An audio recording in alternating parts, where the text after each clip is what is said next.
My name is Jack Hensley. I've had throat cancer 3 times over the last 30 years. Been a laryngectomy for about 22 years. And for the last 20 years, I've been heavily involved in laryngectomy rehabilitation. Right now I'm in Costa Rica, and I'm shooting a documentary about Voices Restored. My name is Bernardo Coronado, and I am 73 years old.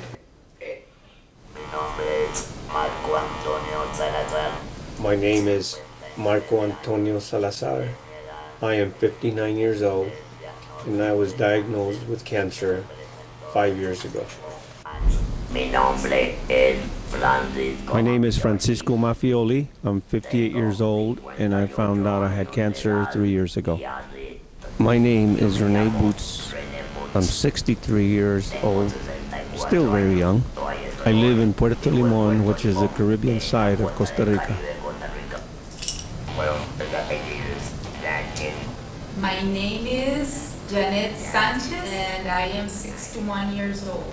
I've seen the tears and the heartache, and I felt the pain. Costa Rica, the gem of Latin America and a tropical paradise, is home to over 4 million people. However, most unfortunately for some of its people, Costa Rica's free medical care does not include necessary rehabilitation services, and this has left many Costa Ricans in dire situations. This is a story of the Association of Laryngectomies of Costa Rica, which calls itself Alicori, in their journey of self-help and success. I found out there was a group of laryngectomies at Calderon Guardia learning how to speak under Dr. Ana Villalobos' direction.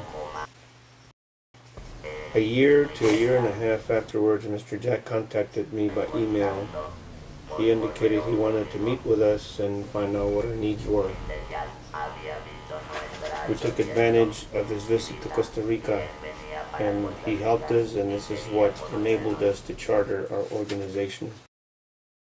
Dr. Ana Villalobos works as a phoniatrist at Calderon Guardia Hospital in San Jose. In that capacity, she sees everyone with a voice problem regardless of the cause. The Alicori roots began with a speech training for a small group of laryngectomies that Dr. Ana provided the hospital. The journey to acquire a new voice begins with her. I went in for surgery twice at Calderon Guardia Hospital. The first surgery was 9 hours long. The second surgery was 5 hours long. After the surgery, I was without voice and unable to communicate for 14 months. This entire process has been very difficult for me, as I have lost my job, I've lost friends, I lost a lot of material things. Dr. Barbara Dubois is a speech therapist from Arizona.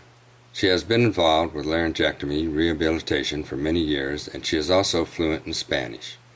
She volunteered her services to help conduct the very first Costa Rican laryngectomy conference back in November of 2008. With the primary goal of teaching the use of the 22 donated electrolarynxes to the members of Alicori. We, the human beings, communicate to each other by talking. You don't remember that talking is very important because people get to communicate with each other. Then as the sun sank into the sea, I knew what I wanted to do. Costa Rica is a small country, and there are probably not much more than 90 known laryngectomies in the country.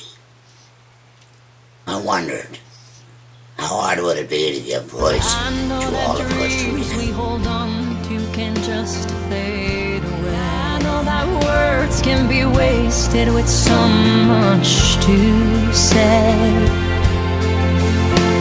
And when I feel helpless, there's always a hope that shines through. It makes me believe